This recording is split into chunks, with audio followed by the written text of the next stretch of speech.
Because Drew,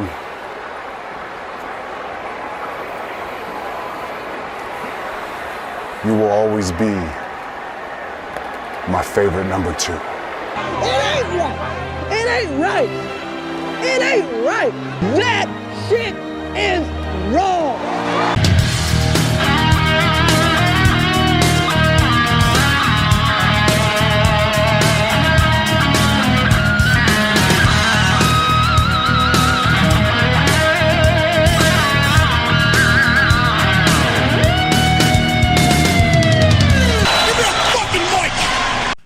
What is going on? Welcome to No Chill Promos. How y'all doing? Hope y'all having a blessed Monday to start off this week.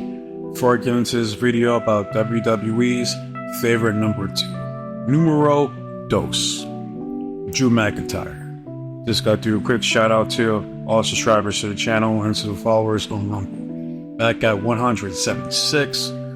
So close.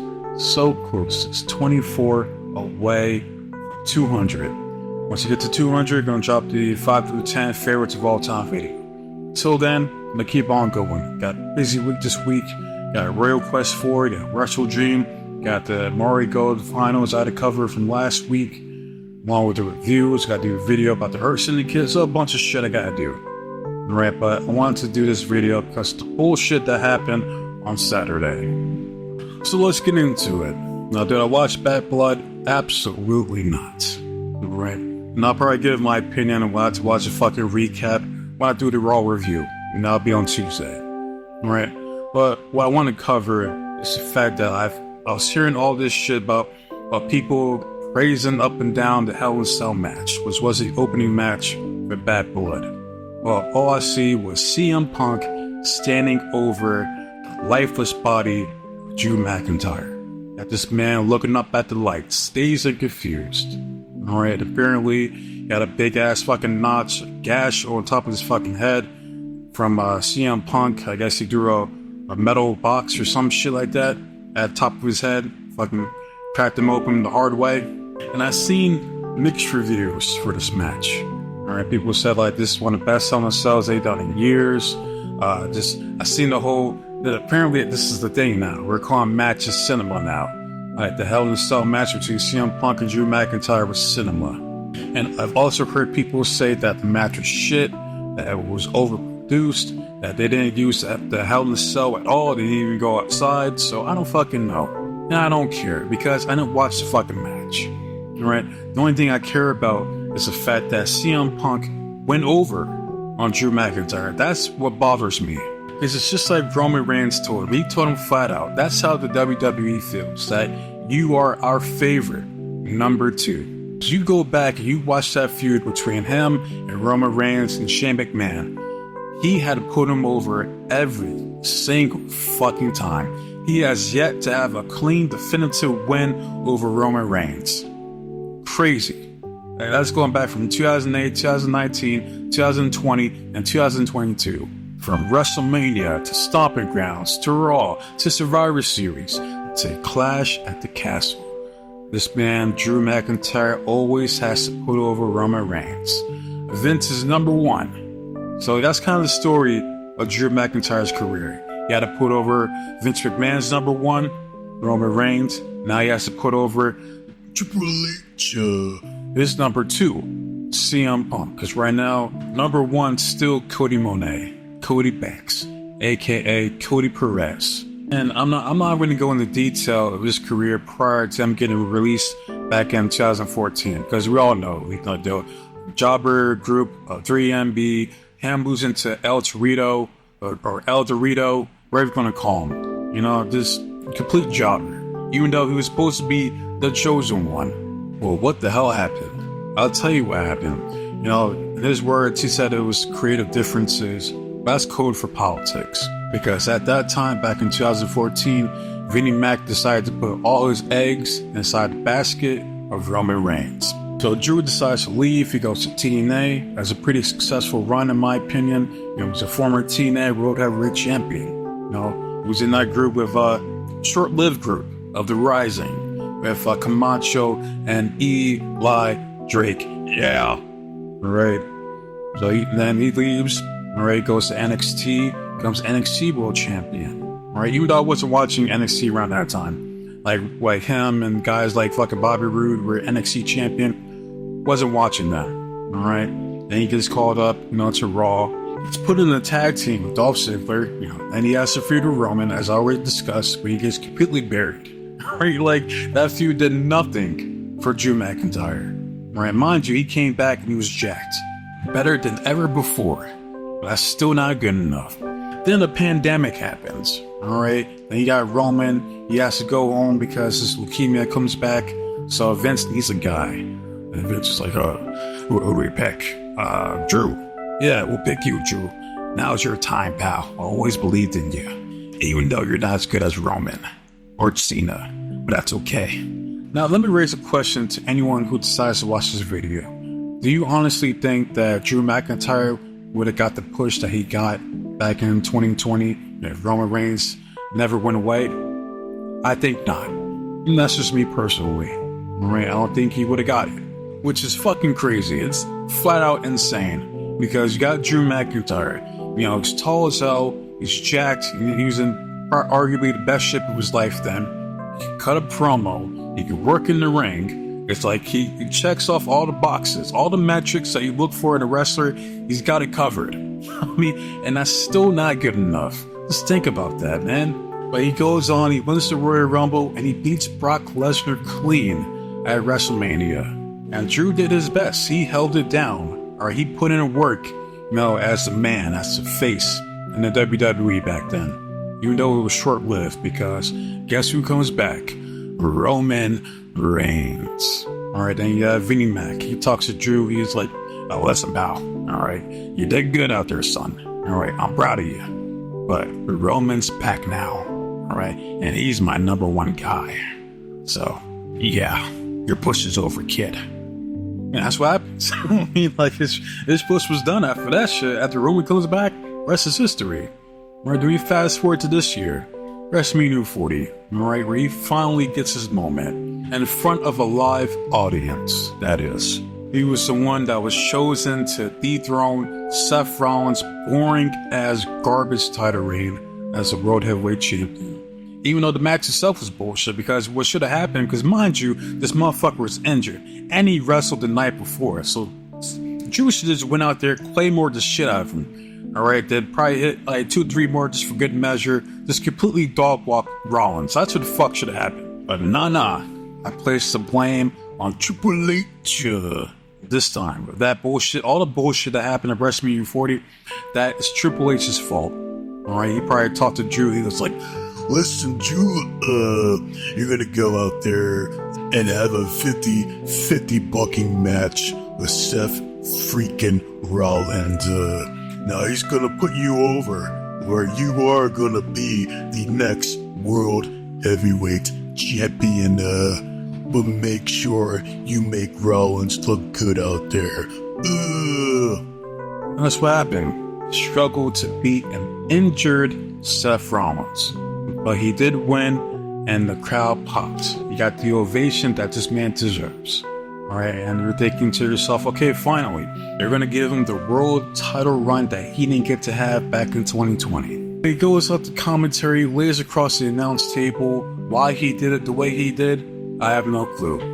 To this day, I don't know. All I know is that shit was extremely sus. But yeah, Punk, he was talking shit on commentary, and he decides to get physical. Lays hands on the newly crowned World Heavyweight Champion. And then guess who decides to cash in? Damian Priest. And mind you, he didn't decide to cash in. He never once tried to confront Roman.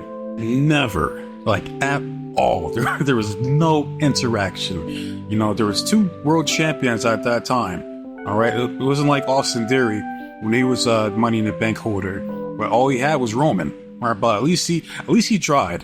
It didn't work, but at least he tried. And with Damian, he said, fuck that. He decides to go after the easy target. After he just had a grueling match, Rollins, after he gets into fisticuffs, CM Punk, he cashes in and becomes the new World Heavyweight Champion.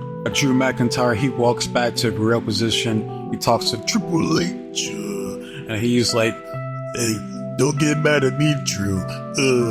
I told you were gonna be the next World Heavyweight Champion.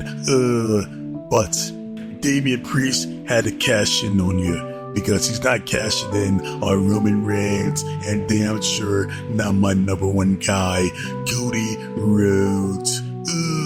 Fast forward to the second ever Clash at the Castle, where he gets his opportunity to claim the world title that he got fucked out of. Does he succeed?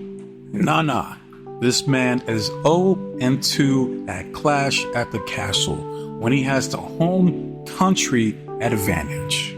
So we fast forward to Money in the Bank. It's a triple threat match. You got the champion, Damian Priest still. You got Mr. Chronicles of Narnia himself, Seth Rollins. And then you got my boy, Drew McIntyre. All right, the one who probably deserves the title the most.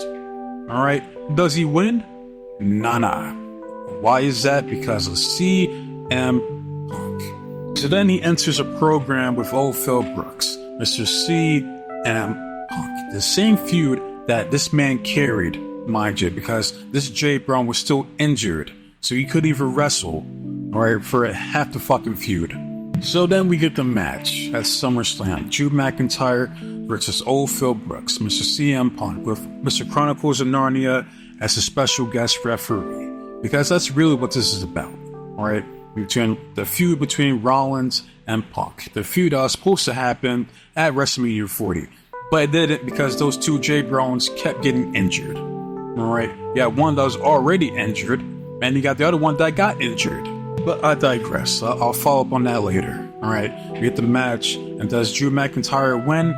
He does, but it's off the shenanigans between Rollins and Punk. Alright, so it's a tainted victory. Right, then you fast forward to Bash in Berlin and the little scrap match that they had. And does Drew McIntyre win? No. He gets washed, for what I heard. He gets his ass GTS like, 3 to 4 fucking times in that match. Loses clean as a whistle to old CM Punk. Right, and then we fast forward to Bad Blood. The main reason why I'm making this fucking video right now. Because this is the same dude who fucked over this man twice out of his World Heavyweight Championship opportunity. And that's really what this story should have been about, but somewhere along the line, after SummerSlam, they involved a fucking bracelet. They put more of a priority and emphasis on a fucking bracelet than Drew McIntyre getting fucked over out of his World Heavyweight Championship run. Fucking wild.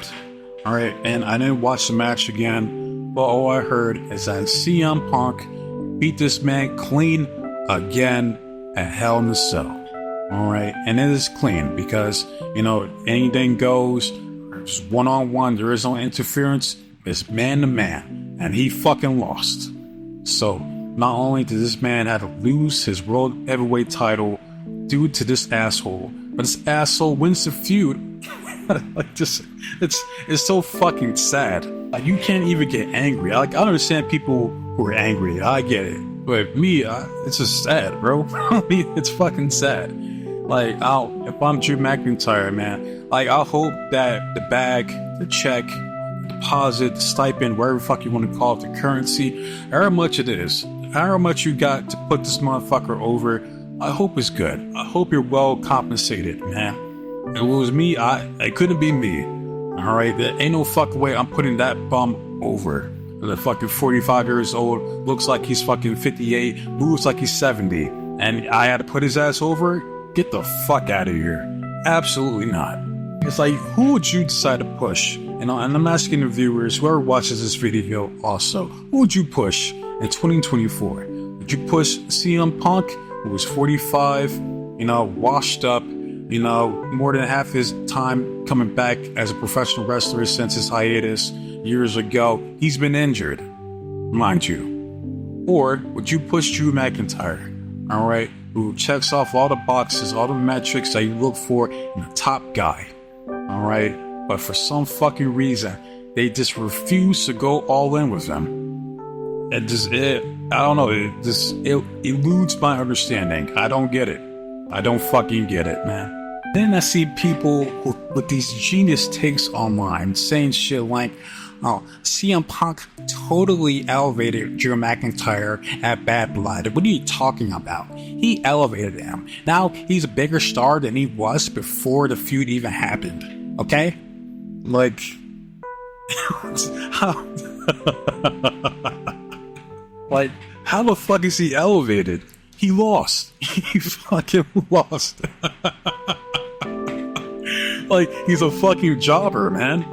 Like, he lost his World Heavyweight title. He lost to the man that cost him the World Heavyweight title. Mind you, he could go clean on Brock Lesnar, but he struggles to beat a 45-year-old CM Punk, who was injured half of the time during their fucking feud. But yeah, he was elevated, man. Just some of the most retarded shit I've seen this year, man. It's ridiculous. And shout out to the people out there who are online voicing their opinions against this bullshit. Right? Because then you got dipshits who are like, oh, cry about it. Or CM Punk won. Ha ha ha. Drew sucks. It's like, those are the same assholes, alright? They'll go to fucking X, / Twitter. They'll go to Facebook. They'll go to Reddit. They'll go to 4chan. They'll go to Kiwi Forums. They go to all these fucking forums to voice their grievances on their favorites losing. Alright? And their favorites are probably people like fucking Cody Rhodes, Roxanne Perez, Johnny Gargano, Pete Dunne, because they usually have trash taste wrestlers. Alright? They'll spend hours, days, weeks even, hell, even months, fucking creating post after post after post, talking about, how this is bullshit, now their wrestler deserves better, and then they'll argue with contrarian opinions that oppose their own. Alright, and be like, no, you're wrong, you're stupid, if you don't like it, go watch something else. It's like, first off, you don't tell me what to do, alright? You don't tell me what to watch. But at the same time, you are correct, I am going to watch something else, because I'm not watching this bullshit, because this bullshit ain't for me. Alright, it's obvious that Triple H ain't booking for guys like me. Right, guys that want to see cool shit. Alright, because if that was the case, you would have Braun Breaker as the World Heavyweight Champion. You have L.A. Knight, as the Universal Champion. Alright, that's the shit I want to see. But do I get that? Nah, I don't. We get fucking boring ass, goofy, overrated, pandering ass Cody Perez as the Universal Champion. And then we get the boring fuck himself, the Ring Doofda on Raw. Mind you, Drew McIntyre is better than both these assholes combined. But no, he has to put over guys, he has to put over these two schmucks. He put over Gunther, he put over Rhodes, he put over Rollins, he put over CM Punk. Alright? And that's why this video is labeled Drew McIntyre is WWE's favorite number 2. Because at this point, he's never gonna get that top guy push that he deserves the opportunity to get. Right? And it's sad. At the end of the day, it's fucking sad. Alright? Hence the video, hence the music playing in the background. Shit's sad to me, man. One of my favorites from day fucking one. When I first seen this dude back in 08, 09, I liked him immediately. I'm like, there's money, this dude's fucking money. There's potential in Drew McIntyre. Because for whatever reason, they don't want to push him. Like, they can't even give him back Broken Dreams, which they own the fucking rights to. But nah, he can't get that back. Triple H, he ain't gonna do it, man. He's like, listen, Drew, I know you want Broken Dreams back, but your dreams will remain broken because we can't have you looking better than my guy, my number 1, and that's Cody Rhodes. It's not the first time they do this shit. They deliberately hold back or sabotage certain wrestlers for getting too over because they don't want to overshadow the guys that they're trying to push. And if that's the case, well, baby, you're pushing the wrong fucking guy. It's that fucking simple. But nah, that's where politics comes in. That's really the only thing I can think of as to why you would choose someone like Cody fucking Perez over Drew McIntyre, or how you choose CM fucking Punk over Drew McIntyre. Insane to me. Like, it's literally insane to me. I don't understand it. And more power to the Cody Perez and the Phil Brook fans out here, because you guys are eating good right now. You got Cody Monet, he's still the champion right now. You got CM Punk, they're probably going to prime them to take down Gunther, because at this point, it's either him or it's Braun Breaker that's going to beat him. All right, because they want to get back to the feud between him, CM Punk, and Seth freaking Rollins, because that's the end game for them. All right, they want to get back to CM Punk versus Seth Rollins. And best believe that's just going to happen. If it doesn't happen at fucking WrestleMania 41, it might happen at fucking Royal Rumble. Who the fuck knows? But I'm banking on WrestleMania 41, because that's what they want to do. Right? So what you're going to see is they're going to feed the top dog, Big Bronson Reed, to Rollins. Right? They're probably going to feed Gunther to fucking CM Punk, so they can get back to the route that they originally wanted to go to, CM Punk versus Seth freaking Rollins. Not the detour of fucking CM Punk versus Drew McIntyre, even though Drew McIntyre pretty much outshined CM Punk in their feud. Right? Like, they're treating, it's kind of reminiscent to like Brock Lesnar versus Bobby Lashley at Royal Rumble, right? They use that match as filler. This was a dream fucking match, for me at least. And I want to see two of your most legit badass wrestlers on your fucking roster go at it for the first fucking time, which should have happened at WrestleMania, but nah, it has to happen at Royal Rumble, because they use that shit as a stepping stone for Roman Reigns and Brock Lesnar, a match that we've already fucking seen dozens of fucking times, right? So they treated Drew McIntyre like Bobby Lashley so that they can get CM Punk versus Mr. Androgynous himself, Seth freaking Rollins. Alright, that's how I view it, man. It's just a damn shame. It really is. And that's pretty much all I gotta say about this shit, man. So, like, the only thing that can really redeem Drew McIntyre at this point is have him going over clean as a whistle, pretty much burying the fucking Cody Rhodes, become the new Universal Champion. That's the only thing at this point that could probably redeem Drew McIntyre, in my opinion. And is that gonna happen? Nah. It ain't gonna happen, because the person that's more than likely gonna beat Cody Rhodes is the final boss himself, Dwayne "The Rock" Johnson, the only true star in that company. Like, I would love to see matches like The Rock versus LA Knight, yeah, or Rock versus Drew McIntyre. Like, those matches would be awesome. But are we gonna get cool shit like that? Nah. We're gonna go with the boring shit and continue on with this shit that should have ended at WrestleMania 40 and rub back Cody Rhodes versus The Rock. Garbage. Absolute gutter trash. Garbage day! And that's all I gotta say about this shit. So let me know how you guys feel about Drew McIntyre. Alright, do you think he was buried? Do you think he was elevated? I can't say that about laughing. Fucking elevated. Yeah, okay. Yeah, if you guys think he was elevated, you let me know in the comment section, alright? Love it, hate it, comments, subscribe to the channel, it's all the same to me. I just want to see the engagement and the feedback from you guys. Alright? As far as the next video, I'm going to do the Monday Night Raw review. Wasting enough of your guys' time, so with that said, be safe, bless, take care of yourself, trust in God. I'm out of here. Till next time, adios.